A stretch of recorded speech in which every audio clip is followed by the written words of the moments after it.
안녕하세요. 역사 돋보기입니다. 중국사의 삼국지만큼이나 사람들의 관심이 쏠리는 시대가 바로 유방과 항우의 대결, 초한지입니다. 두 사람은 중국 역사에서 영원한 라이벌의 상징으로 여겨지는데요. 삼국지 못지않은 영웅 호걸들의 각축전, 그리고 유방과 항우의 대결인 초한지 1부 시작합니다.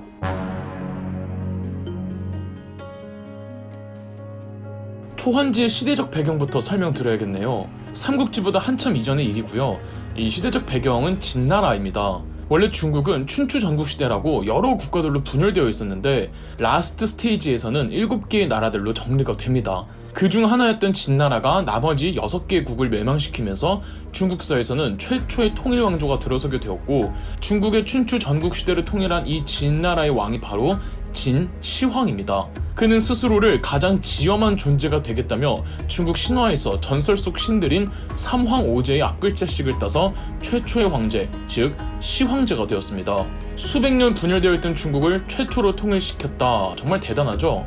하지만 중국 통일 후 진시황은 무지막지한 폭군이 됩니다. 진시황릉, 만리장성, 아방궁 등 무리한 토목공사들로 백성들을 강제 부역시켰고, 무엇보다 지나치게 가혹한 법들로 인해 민심이 매우 흉흉했습니다. 분서갱유라고 사회 비판적인 유교학자들을 생매장하고 그 경전들을 전부 불태워버리면서 전국의 지식인들층 사이에서도 불만이 쌓일 대로 쌓이고 있었습니다. 당시 진나라는 여러 나라를 멸망시키고 그 옛 백성들까지 함께 관리하게 된 마당에 이 진나라가 최초의 통일 왕조이다 보니까 통치의 어떤 데이터베이스가 많이 쌓이지 않은 상황에서 진시황은 그냥 공포로 찍어내리기만 하면 능사라고 생각을 했고, 이는 역효과를 초래했죠. 나르시시스트였던 진시황은 점차 몸이 노쇠해져 가자 불로장생할 수 있는 약초를 찾으러 전국을 돌아다니던 중 기원전 210년 무더운 여름 사망합니다. 진시황은 사망 직전 장남에게 후계를 넘기려고 했으나 진시황 옆에 있던 환관, 조고가 유서를 조작해 둘째 아들 호해를 황제로 등극시킵니다. 원래 내정되어 있던 진시황의 장남과 그를 보필하던 몽염 장군을 죽여버리고요. 이렇게 진시황의 차남 호해가 진나라의 두 번째 황제, 즉 2세 황제가 되었는데, 정치를 하는 황제가 아닌 사치와 향락에 빠져있는 황제였으며 조정의 모든 실권은 환관이었던 조고가 좌지우지했습니다. 전국적인 사회상은 진시황 때보다 더 파탄의 막장으로 치닫고 있었고요. 이런 상황에서 밀란이 안 일어나고 백입니까? 여러 밀란들이 있었는데 결정적으로 이 밀란들이 모여 기원전 209년 진승과 오광의 주도로 진나라 전체를 뒤흔들어버린 대규모 밀란, 진승 오광의 난이 벌어집니다. 그들은 스스로 왕위에 오르기도 하고 장초라는 국가명도 만들 정도로 이 밀란이라기보다는 하나의 쿠데타였죠. 왕후 장상의 시가 따로 있는가 라는 그 유명한 말이 나온 사건이 바로 진승 오광의 난입니다. 진승 오광의 세력은 진나라 수도를 향해 맹렬히 진격합니다. 반란군이 수도 목리까지 들어왔을 때 비로소 2세 황제 호해는 그제서야 반란이 일어난 것을 보고받고 그때까지는 전혀 모르고 있었죠. 그러나 진승 오광의 세력은 아무래도 정식 군대가 아니다 보니까 조직력이 부족했고 진나라의 맹장 장한 장군이 진승 오광의 난을 진압합니다.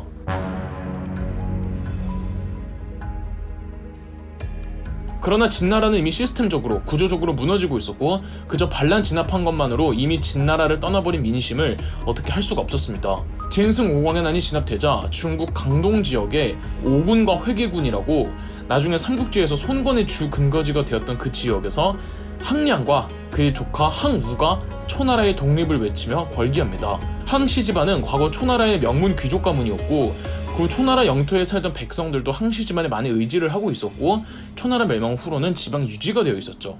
초나라가 무슨 나라냐고요? 아까 이 진시황의 진나라가 6개의 나라를 멸망시키고 마침내 최초의 통일국가를 만들었다고 말씀드렸잖아요. 그 멸망한 6개의 나라 중 하나가 초나라였습니다. 그렇다면 왜 다른 6개의 국가들 중 하필 초나라 출신의 귀족 가문인 항씨 집안에서 독립을 선언하며 진나라와의 재전쟁을 시작했을까요? 사실 초나라 계승은 항씨 집안이 처음이 아니라 진승 오광의 난에서도 진승과 오광은 초나라 회복을 주장했습니다.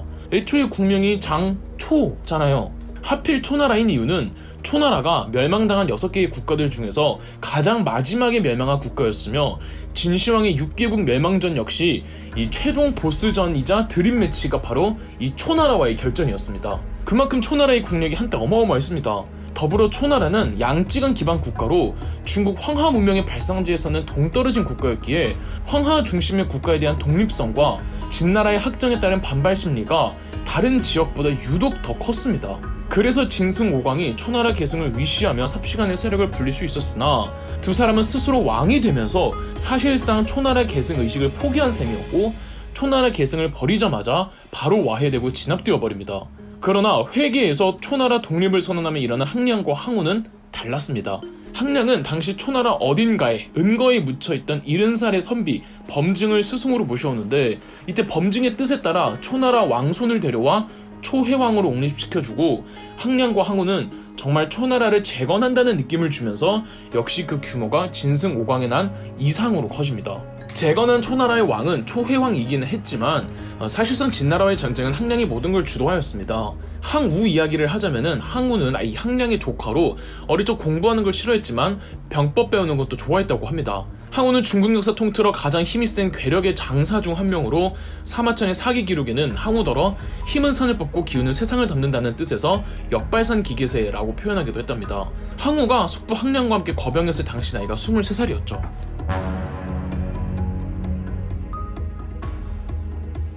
이제 유방이 등장할 차례네요. 항우는 초나라 초명문 가문원 출신의 귀족이라고 말씀드렸죠. 유방은 폐현이라는 동네에 그냥 별 볼 일 없는 동네 양아치 건달 한량이었습니다.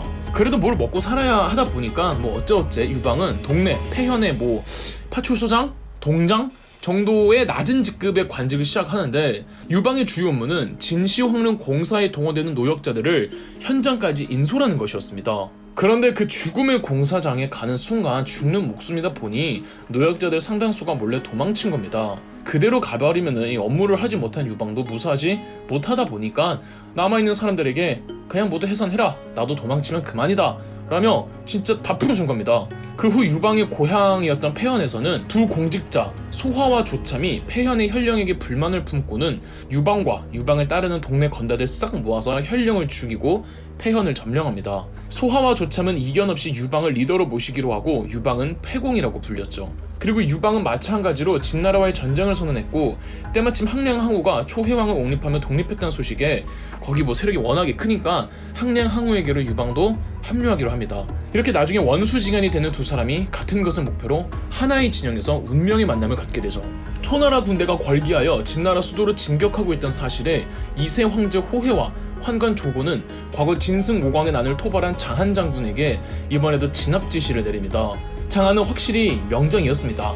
기세 좋게 회계에서 진나라 수도까지 연전연승을 거두며 진격하고 있는 초나라 군대는 사기가 찌를 듯한데 그 초나라군을 상대로 장한이 맞서 싸웠고 이 과정에서 항우의 숙부이자 사실상 이 모든 전쟁의 지휘자 항량이 죽습니다.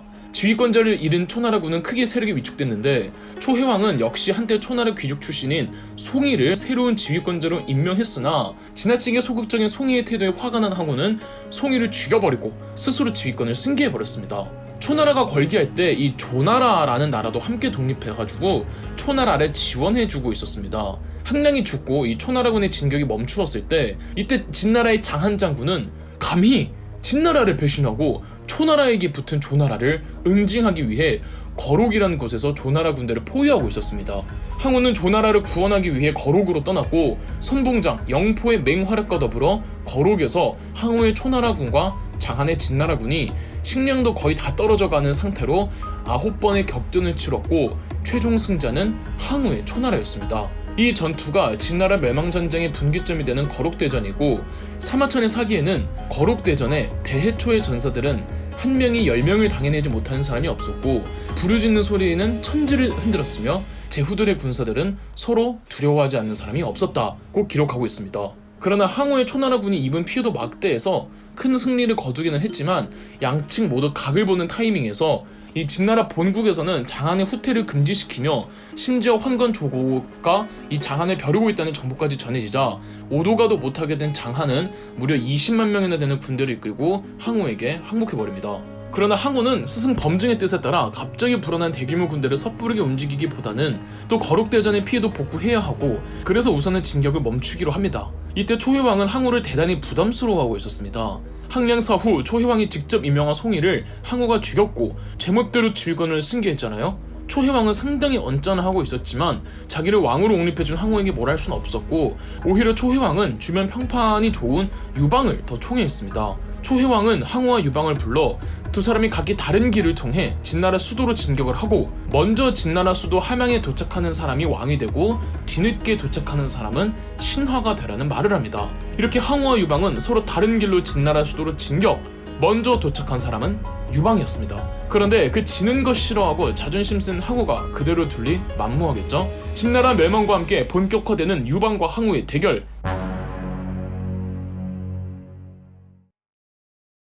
거룩대전에서 승리한 초나라 항우는 장한이 이끌던 진나라 군대까지 전부 흡수합니다. 그러나 항우는 스승 범증의 뜻에 따라 갑자기 불어난 대규모 군대를 섣부르게 움직이기보다는 또 거룩대전의 피해도 복구도 해야 하고, 그래서 우선은 진격을 멈추기로 합니다. 한편 제멋대로 시긴 항우를 상당히 부담스러워하던 초해왕은 항우와 유방을 불러 두 사람이 각기 다른 길을 통해 진나라 수도로 진격하고, 먼저 진나라 수도 함양에 도착하는 사람이 왕이 되고 뒤늦게 도착한 사람은 신하가 되라는 말을 합니다. 이렇게 항우와 유방은 서로 다른 길로 진나라 수도로 진격합니다.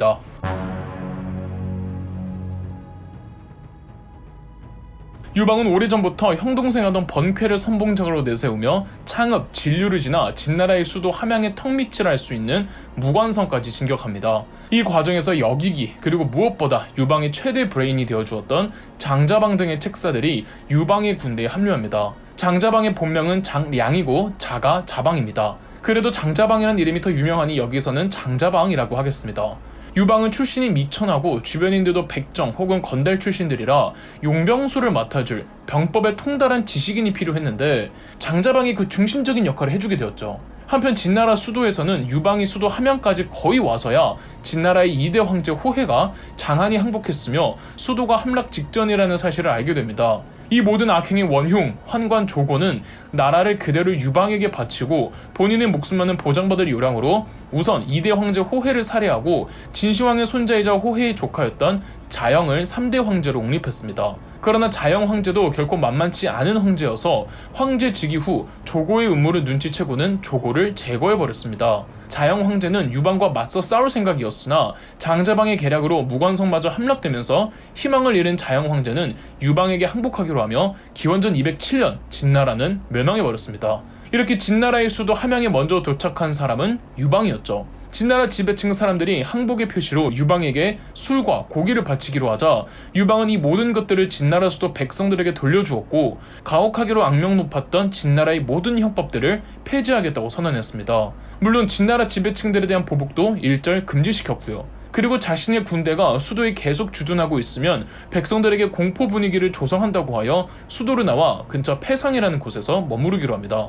한편 항우는 지나치는 모든 관문들과 성들마다 싸우고 보복하고 다 때려 죽이고 오느라 시간이 많이 지연됐습니다. 이 과정에서 항우는 정말 끔찍한 짓을 해버리는데요. 진군 속도가 늦은 이유가 대규모 군대라고 생각해서 자기에게 항복했던 장한이 이끌던 20만 명의 진나라 군대를 생매장시켜버린 겁니다. 장한이랑 장교 몇 명만 살려두고요. 이 사건이 신안대학살인데, 신안대학살은 항우의 스타일이 얼마나 철없고 비인간적인지를 단적으로 보여주는 일화죠. 항우는 수도 직전까지 겨우 왔을 때 유방이 수도를 먼저 점령했다는 정보를 듣습니다. 장한과의 전투에서부터 지금까지 모든 걸 주도하고 피 흘린 건 항우인데, 귀족 출신인 항우와 달리 어디 길바닥 출신의 유방이 수도를 먼저 점령해서 곧 왕이 될 수도 있다는 생각에 분노에 차오를 수밖에 없었죠. 여기에 진나라의 수도 함양으로 들어오는 또 다른 관문인 함곡관을 유방의 군대가 주둔한 채 오해가 생겨 함곡관의 문을 항우 군대에게 열어주지 않은 겁니다. 함곡관은 항우의 부하 영포에게 너무 쉽게 부서졌고, 유방이 항우를 견제한다고 생각한 항우는 분노하여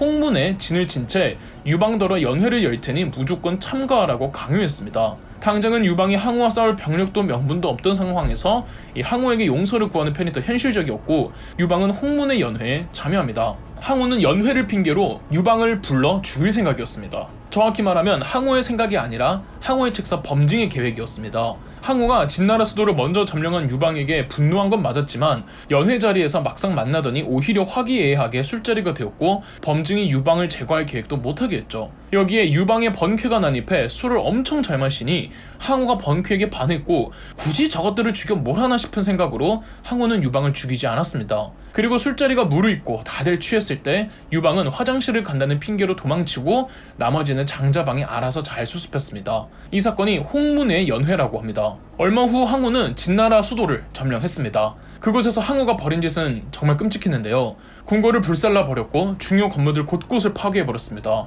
진나라의 보물들을 약탈하고 불만을 품은 백성들을 도륙시켜버렸습니다. 항우가 진나라 수도를 초토화할 때 일부 부하들은 진나라의 수도이니 차라리 이곳을 그대로 거점으로 삼아 더 강력한 국가를 만드는 편이 낫지 않느냐는 의견에 항우는 고향으로 돌아가서 자기가 이룩한 일을 멋지게 자랑하고 싶다는 이유만으로 진나라 수도를 포기해버린 겁니다. 여기서 유래한 말이 금이환향인데 항우는 현실적이고 사리분별 있는 선택을 안 하고 체면과 겉멋이 제일 중요했던 겁니다. 한편 항우는 초해왕을 황제, 즉 의제로 격상시켰으며 본인은 고향으로 돌아가 스스로를 서초패왕이라고 청했습니다. 더불어 여러 신하들에게 지방별 왕이란 자기와 영지를 분봉하여 제후로 삼았는데 그중 유방은 중국 서쪽 산으로 둘러싸인 한중 지역의 한중왕에 임명되었죠. 그런데 이 분봉은 비합리적이었습니다. 실세였던 항우가 지 기분대로 자의적으로 분봉한 기준이었죠. 지금도 왜 아프리카가 이 과거 제국주의 시절에 영국과 프랑스가 자기들 멋대로 국경선을 긋다 보니까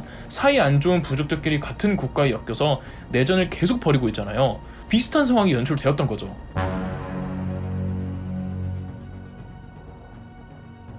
험준한 산세로 둘러싸인 한중에 콕 박히게 된 유방은 처음에는 불만족스러워했으나 오히려 한중 지역은 이 험준함 덕에 외부로부터 정보가 단절되어 항우에게서 벗어나 자유롭게 세력을 불려나갈 수 있다는 장점도 있었습니다. 이때 한중 지역에서 유방의 세력을 군기와 조직력을 갖춘 제대로 된 세력으로 부상시켜준 장본인이 바로 한신이었습니다. 한신은 본디 항우의 진영에 있던 일개 졸병이었습니다. 본인을 등용해주지 않은 항우를 원망하며 유방을 따라 한중 지역으로 같이 들어오는데 와서 일개 졸병 신세는 면했지만 업무의 중요도는 현격하게 떨어지는 하급 관리였습니다. 그러나 한신의 일 처리와 역량을 눈치챈 소화가 유방에게 한신을 등용할 것을 적극 추천했고 평소 유방에게 고집 부리는 일 없는 소화조차 유방에게 거의 강압 가깝게 한신을 추천하자 유방은 등 떠밀려 한신을 소화의 뜻에 따라 무려 대장군에 임명합니다. 하급 관리에게 군권 전체를 수여한 거예요. 물론 내부적 불만도 많고 유방도 반신반의했으나 한신이 대장군으로 부임한 후 한중 지역의 군 체계가 눈에 띄게 달라질 대로 달라져서 불만도 금세 사그라들었다고 합니다. 그리고 한신은 항우에게 기가 눌려있던 유방에게 유방이 항우를 충분히 압도할 수 있는 이유와 계획에 대해 말하자 유방이 크게 기뻐했다고 하죠. 한신이 유방에게 한중을 나와 세력을 뻗쳐나갈 때 가장 먼저 장한부터 공격하기로 합니다. 장한, 여러분 기억나시나요? 진나라 말 진승 오광의 난을 진압한 진나라 최후의 명장이었으며 항우의 숙부를 죽이고 항우의 진격을 저지시켰지만 거룩대전에서의 패배로 항우에게 항복했었죠. 그런데 항우는 진나라 멸망전에서 방해된다는 이유만으로 장한과 함께 항복한 20만 명의 병사들을 생매장시켜버렸습니다. 진나라 멸망 후 항우는 진나라 중심지를 3개로 쪼개 자기에게 투항했던 진나라 말기의 장수들 장한, 사마흔, 동해를 각각 옹왕, 세광, 저광에 임명했습니다. 유방이 한중을 나오면 가장 먼저 맞닥뜨리게 되는 세 세력이 옹왕, 장한, 세광, 사마흔, 저광, 동해였고 항우는 세 사람더러 유방을 가둬버릴 요량이기도 했고요. 이 세 사람을 진나라 출신이라 그래서 삼진세력이라고 불렀는데 삼진세력 장한, 사마흔, 동해는 자신의 병사들 20만을 생매장한 항우의 행보에 대해 불만을 가득 품고 있었습니다. 단 1년 만에 유방의 군대가 장한, 사마흔, 동해, 삼진세력으로부터 항복을 받아낸 겁니다. 물론 이는 한신뿐 아니라 여러 장수들이 활약한 공이었지만 이 장수들이 자신의 역량을 톡톡히 해내며 능력을 10분 발휘할 수 있는 체계를 만들고 큰 그림을 짜놓은 사람은 무엇보다 지휘관이었던 한신의 힘이 컸죠. 삼진 세력이 투항한 마당에 주변의 작은 제후왕들도 대거 유방에게 합류합니다. 그리고 유방은 곧장 서초패왕, 항우의 주 근거지였던 팽성으로 향합니다. 유방이 한신을 내세워 한중 지역을 벗어나 주변의 세력을 불려나가며 항우의 수도인 팽성에 도착하기까지 항우는 뭘 하고 있었을까요? 진나라 멸망 후 항우는 초나라의 재건을 위시하며 초해왕을 의제라는 황제로 책봉합니다. 그러나 이전부터 이미 의제와 항우 사이의 갈등은 점점 고조되었고 항우는 결국 수습할 수 없는 짓을 해버리는데요. 의제는 제멋대로인 항우를 대단히 부담스러워했고 항우는 이를 다 알고 있었습니다. 엄연히 의제는 황제, 항우는 서초패왕, 즉 왕에 불과했기 때문에 항우는 형식상 의제보다 아랫사람이었으나 본인은 모든 걸 좌지우지하고 싶단 마음에 의제를 지방으로 쫓아내더니 금세 군사를 보내 강을 건너던 의제를 공격했고, 의제는 강을 건너던 중 스스로 몸을 강으로 투신해 자결합니다. 그리고 세간에는 항우가 의제를 살해했다고 소문이 퍼집니다. 사실이기도 했고요. 지난번 진승 5광의 난은 진나라를 멸망시키지 못한 채 진압되었고, 반면 항우는 진나라를 멸망시킬 수 있었던 배경에는 두 반란 세력 모두 초나라를 계승한다고 선언했지만, 진승 5광은 자기들이 왕에 오르면서 초나라를 배신했고, 항우는 초나라 왕실의 후손을 왕으로 추대하며 초나라 계승을 확실히 했기에 가능했다는 말을 한 적이 있었습니다. 그런데 항우는 종국엔 초나라 황제 의제를 살해했습니다. 이로 말미암아 이제 항우에게는 더 이상 유방을 이긴다 한들 그 어떤 명분과 정당성도 잃게 되어버렸죠. 그러는 사이 항우는 팽성에서 유방을 기다리고 있었습니다. 유방은 초의제를 살해한 항우에게 보복을 한다며 전쟁의 명분을 얻은 채 자신에게 투항한 모든 제후들의 병력까지 합쳐 무려 56만 명의 대군을 이끌고 항우의 근거지 팽성으로 향했습니다. 팽성은 지금의 장수성 쉬저우시입니다. 당시 팽성에 주둔하고 있던 항우의 병력은 3만. 이렇게 적은 이유는 항우는 그때 한창 자신에게 반발하던 지방 제후들을 제압하느라 바빴는데, 유방이 팽성으로 오고 있다는 사실에 최정예 소수 병력만 데리고 팽성으로 돌아온 상태였던 겁니다. 팽성을 둔 기원전 205년의 이 팽성대전은 유방과 항우가 제대로 전면전을 벌인 첫 전투인 동시에 중국 역사상 손에 꼽는 대전으로 무려 3만의 항우가 56만의 유방을 거의 괴멸가깝게 패배시킨 대승리의 역사로 평가받고 있는 전투입니다. 중국 역사의 통틀어 결코 빠지지 않는 전쟁 중 하나이죠. 네, 결과는 3만 항우의 승리였고, 과연 항우는 항우이구나를 세상에 널리 알린 전쟁이었죠. 유방의 군대는 단시간 내에 불려진 군대였던 반면, 항우의 군대는 진나라 멸망 전부터 함께 거병하여 지휘체계와 조직력이 일단 정말 남달랐으며 허수 없이 대부분이 정예군이었습니다. 반면 유방의 군대 56만 중 대부분은 허수였죠. 항우는 특유의 조직적인 군사체계를 바탕으로 결코 오합지졸 병사들은 꿈도 꿀 수 없는 야간 기습과 지형을 활용한 매복과 게릴라전으로 유방의 군대를 초토화시켰고, 56만 명 중 약 30만 명이 전사한 정말 끔찍한 대패배를 겪습니다. 유방의 군대들은 시체가 들판을 뒤덮고 강물을 막을 정도였습니다. 살아남은 병력도 전부 흩어져서 최종적으로 유방에게 남은 군대는 별로 없었습니다. 이때 유방이 얼마나 절실하게 도망쳤는지, 도망치는 와중에도 아버지와 아내 여치를 항우에게 인질로 빼앗기기도 했답니다. 그렇다면 대체 한신은 뭘 했기에 유방이 이다지도 큰 패배를 했고 군대가 망가졌을까요? 아무리 한신이 대장군, 즉 전체의 군권을 지휘할 수 있다고 한들 그건 유방이 한중을 갓 나와서 세력을 이제야 불려 나갈 때 행동대장 역할을 했을 뿐, 이제 그 많은 제후들이 고개를 숙인 유방 입장에서는 이 대규모 군대를 이끌고 항우와 싸우고, 심지어는 본인이 직접 전쟁에 참가를 하는데 이 한신에게 모든 걸 다 맡길 수가 없었던 겁니다. 타 제후들이 고개를 숙인 건 유방이지 한신이 아니었거든요. 그래서 유방이 모든 걸 다 때려박았던 이 전투에서는 유방이 총지휘를 할 뿐 한신은 크나큰 역할을 담당하지 못했던 것으로 보입니다. 대신 이 팽성대전의 패배의 후유증을 회복시킨 사람은 한신이라고 할 수 있고, 그 결정적인 사건이 바로 정형전투였습니다. 팽성대전으로 유방이 대패배를 하자 그간 유방에게 붙었던 제후왕들이 대거 유방을 이탈해 항우에게로 붙었습니다. 그래서 우선적으로 항우에게 배신한 이 제후왕들부터 다시 복속시키는 게 우선이었고, 유방은 한신을 다시 전면에 내세우기로 합니다. 한신은 우선 위왕, 위표부터 단 한 번의 전투로 복속시켰고, 다음 목표는 항우에게 투항한 또 다른 제후왕이었던 조왕 진여였습니다. 한신은 지금의 허베이성 지역인 정형이라는 곳에서 조나라 군대와 대치하였습니다.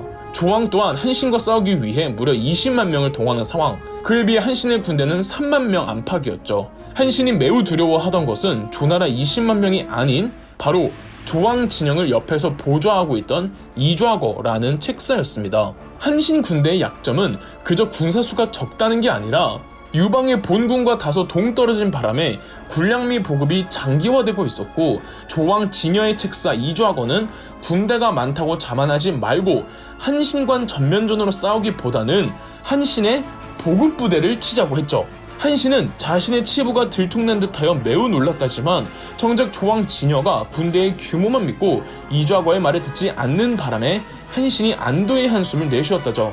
그리고 한신이 고작 3만 안팎의 군대로 조왕 진여의 군대를 박살내었는데, 이 한신의 기념비적인 승리가 바로 정형전투이고, 정형전투의 결과 조왕 진여는 참수되었고 한신의 간담을 서늘하게 했던 이좌건은 한신에게 투항했다고 합니다. 이 정형전투가 왜 이다지도 평가를 받는가 하면 바로 우리가 익히 들어온 배수의 진이란 진법이 바로 여기서 유래했기 때문입니다. 배수의 진이란 우리가 수적으로 열세일 때 혹은 내가 현재 불리한 상황일 때 일부러 강을 등에 지고, 즉 일부러 나 자신을 극단적 상황에 몰아세우면은 나도 모르게 죽을 힘을 다해 내 안에 잠재적인 힘을 발휘할 수 있다는 전술 겸 인생의 교훈으로 쓰이고 있답니다. 아주 잘못된 거죠. 배수의 진이 주는 교훈 자체는 감동적일진 모르겠지만 한신 이후 이 배수의 진으로 성공한 사례가 없습니다.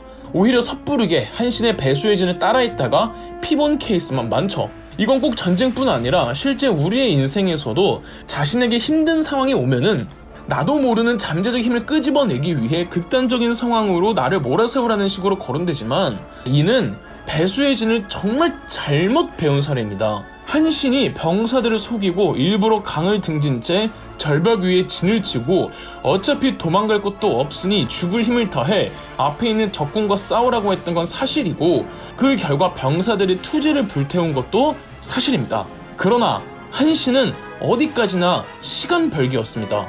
한신은 매복병을 설치해 두었고 지원군이 올 걸 뻔히 알고 있었기에 잠시 시간만 벌어줄 요량으로 배수의 진을 쳤던 것이고, 실질적인 전투는 매복병과 지원군의 화력으로 이길 수 있었습니다. 즉 배수의 진 오리지널은 우리가 알고 있는 것과는 달리 보험과 플랜 B의 중요성을 더 강조하는 전술이고, 배수의 진을 낭만적으로 해석해서 현실에 적용해서 말아먹은 케이스가 성공한 케이스보다 훨씬 많습니다. 이 정형전투를 계기로 비로소 한신의 명성은 유방의 진영 내부뿐 아니라 전국 전체에 알리게 되었고, 이후 한신의 이름만으로 제후왕들을 제대로 싸워보지도 않고 한신에게 항복하는 사태가 벌어집니다. 그런데 정작 형양이라는 곳에서 항우에게 포위되어 겨우겨우 항전하고 있던 유방의 군대는 상황이 썩 좋지 못했습니다. 그래도 그 사이 유방이 크게 한 건 했는데요. 우선 항우의 스승 겸 책사 겸 총괄자인 범징을 제낀 일인데요. 범징은 그간 항우에게 홍문의 연회에서 유방을 죽일 것, 진나라 수도를 놔두고 팽성보다는 진나라 수도를 활용할 것, 한신을 중용하거나 아니면 죽여버릴 것 등을 간언했으나 항우는 그 어떤 것도 듣지 않았습니다. 이 대중매체에서는 그럼에도 두 사람의 관계를 유사 부자 관계로 묘사하지만 점점 두 사람 사이는 멀어졌고, 실제 범증의 성격도 주장할 때는 강력하게 주장하는 스타일이라 시간이 갈수록 항우도 범증을 멀리했고, 이때 결정적으로 유방 휘하의 진평이 이간질을 야무지게 한 결과 항우는 범증을 의심해 그를 파직시켜버립니다. 이후 노년의 몸으로 얼마 안 가 범증은 사망하죠. 다음은 항우의 오른팔이기도 했던 영포인데요. 장자방의 계략으로 영포마저 유방에게 마음을 돌리도록 회유한 겁니다. 이간질에 넘어간 영포가 멍청하거나 이간질을 시킨 유방 쪽 사람들이 교활하다기보다는 그만큼 항우와 부하장수들 내지 제후왕들 사이에 신뢰가 두텁지 못했다는 뜻이겠죠. 범증과 영포를 제꼈음에도 그럼에도 항우는 항우였고 형양에서 유방을 옥죄고 있었습니다. 이 유방은 겨우겨우 정말 모든 걸 다 내놓으면서 포위를 뚫고 나와 근처에 있던 한신의 진영으로 갔는데, 세상에 한신이 하필 유방이 방문했을 그때 자고 있던 겁니다. 주군은 언제 죽을지 몰라 개고생하며 포위를 뚫고 나왔는데 대장군이라는 놈이 낮잠을 자고 있다? 그때가 또 한신의 명성은 절정을 찍을 때고 유방은 항우에게 신나게 털리기만 할 때라 입지가 좀 묘했는데, 이 사건에 분노한 유방은 한신을 대장군의 직위에서 해제하고 유방 스스로가 군권을 모두 회수합니다. 유방은 한신에게 적군의 제후왕 중 한 명인 제왕을 멸하라고 보내는 동시에 본인도 여기기 책사를 제나라로 보내 항복을 권유했는데, 제왕은 한신보다는 유방을 보고 항복합니다. 그러나 한신은 제왕이 항복했다는 소식을 듣고도 군사적 압박을 가했고, 본인이 속았다고 생각한 제왕은 그대로 여기기를 솥에 넣어 죽여버리죠. 군권을 유방에게 빼앗긴 한신은 그대로 제왕을 물리치고 스스로 제왕에 오릅니다. 이렇게 한중왕 유방, 서초평왕 항우, 그리고 제왕 한신, 사실상 삼국지가 만들어진 겁니다. 한신 휘하 내부적으로도 이젠 유방으로부터 완전히 벗어날 때가 됐다고 했으나 장자방의 중재로 한신은 끝까지 유방 편을 들어주기로 약속하고, 유방의 제안에 따라 제왕 한신은 유방과 연합해 항우를 끝장낼 요량으로 최후의 전쟁을 향해 출격합니다.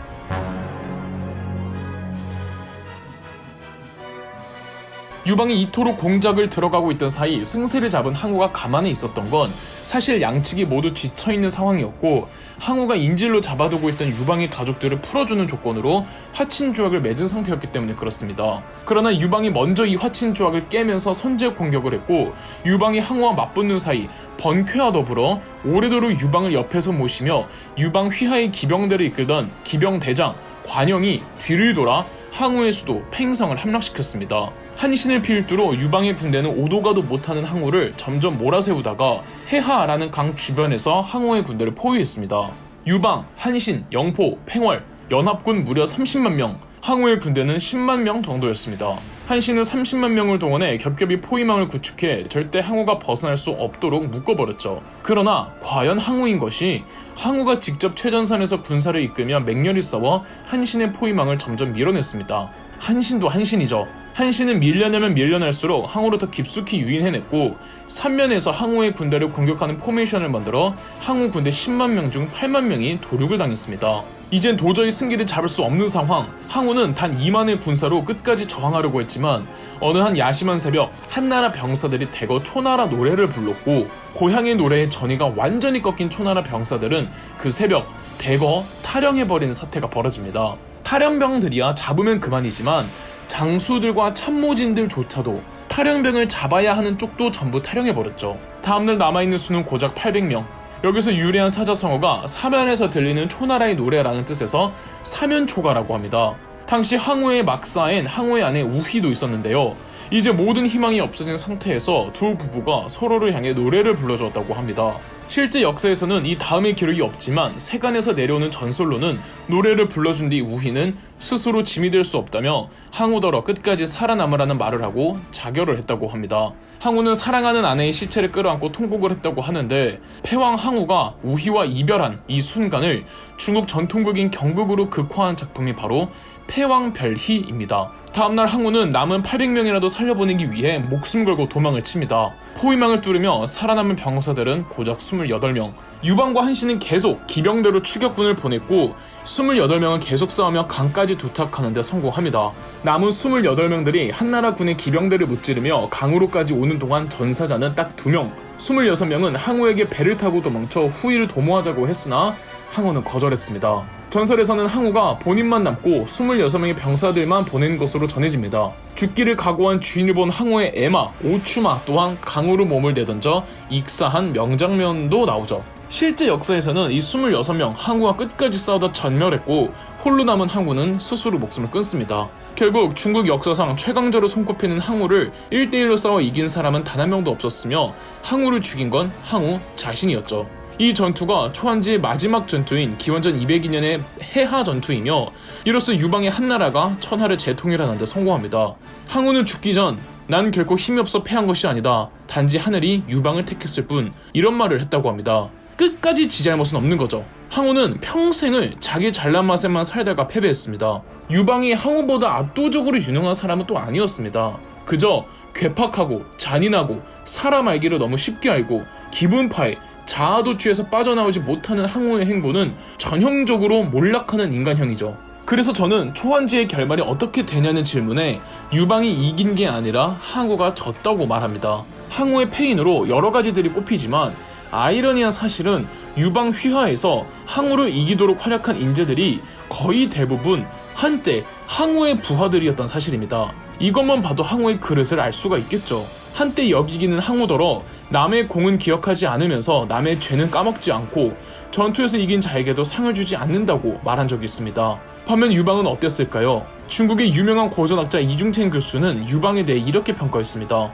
유방의 측근들의 출신을 보면은 장량한 귀족이었지만 진평은 가난한 서생이었으며, 소화는 아전, 한신은 불황자, 번쾌는 백정, 관영은 포목상, 누경은 수레꾼, 팽월은 강도, 주발은 악사였다. 유방은 이들을 차별 없이 대하고 각자의 재능을 다 발휘하게 했으며, 누가 자신을 오합지졸의 우두머리라 불러도 전혀 개의치 않았다고 말이죠. 최종 승리한 유방은 지금의 시안인 장안의 수도를 정하고 중국의 공식적인 유일무이한 황제로 등극하여 당당한 한 고조 유방이 됩니다. 중국사에서 가장 중요한 토대를 닦은 한나라는 이렇게 탄생했던 겁니다. 황제가 된 후 유방은 고향이자 본인의 모든 출발점이었던 폐연에 가 이 마을 사람들을 불러놓고 큰 연회를 열었다고 합니다. 술에 취한 유방은 직접 거문고를 타며 노래를 부르니 큰 바람 부니 구름이 높이 날아가네. 천하의 위험을 떨치고 고향에 돌아왔네. 어떻게 용사들을 얻어 사방을 지킬까? 이 노래가 대풍가입니다. 새롭게 천하를 통일한 한 고조 유방은 이제 제도적 고민을 해야 할 때였습니다. 진나라는 왜 멸망했는가? 가혹한 형벌과 지방 제후들을 지나치게 억압했기 때문입니다. 그렇다면 지방 제후들의 자치권을 무한정 보장해 주어야 하는가? 그렇게 했다가 과거 주나라가 멸망했습니다. 유방은 물론 진나라처럼 이 군현제라고 해서 전국을 군과 현이란 지방 행정구역으로 나누고 지방 제후들이 아닌 황제가 임명한 황제 대리인을 보내고 싶어 했습니다. 그게 황제권이니까요. 그러나 지방 제후들이 없었으면 유방이 그 자리에 있었겠습니까? 그래서 유방이 선택한 방식은 수도와 반경 몇 리 내의 수도 근방에는 군현제를 실시를 하되 먼 지방에는 제후 왕들을 분봉하는 봉건제를 함께 병행하기로 합니다. 그러나 한 고조 유방은 지방 제후들을 그대로 둘 생각이 없었는데요. 한신은 군권을 전부 빼앗긴 뒤 제나라 왕에서 초나라 왕으로 변경되고 얼마 안 있다가는 왕의 자격을 박탈당하고 제후로 강등됩니다. 그리고 반란을 일으키려고 한다는 혐의가 나돌자 한 고조 유방의 아내이자 한나라의 황후였던 여후가 한신을 처형시켰습니다. 실제 한신이 반란을 일으키려고 했는지는 미스테리이며 여기서 유래한 사자성어가 토사구팽이라고 하죠. 여후가 유방의 허락 없이 한신을 제거한 것을 나중에 알게 된 유방은 한편으로는 기뻐했고 한편으로는 안타까워했다고 기록되어 있습니다. 참고로 여후가 한신을 체포할 수 있도록 한신을 속여서 유인한 사람이 바로 소하였습니다. 한신을 대장군으로 추천한 사람도 소하였고 한신을 죽인 사람도 소하였죠. 더불어 한신만큼 입지가 컸던 팽월과 영포조차도 모반죄로 몰려 전부 처형당했습니다. 이렇게 영웅들은 어이없이 사라졌습니다.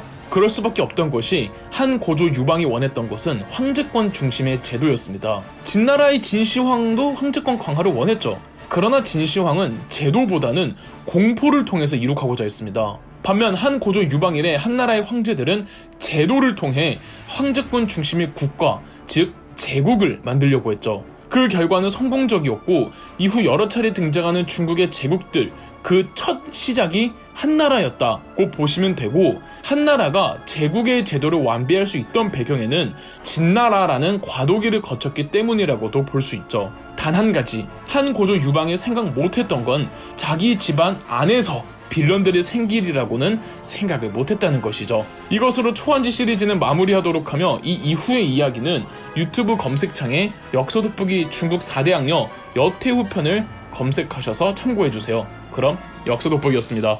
저희 역서돋보기가 멤버십 가입을 시작했습니다. 멤버십 가입을 해주신 분들 덕분에 영상 제작에 큰 도움이 되고 있습니다. 감사합니다. 영상 재미있으셨다면 구독과 좋아요, 알림 설정까지 해주시면 감사드리겠습니다.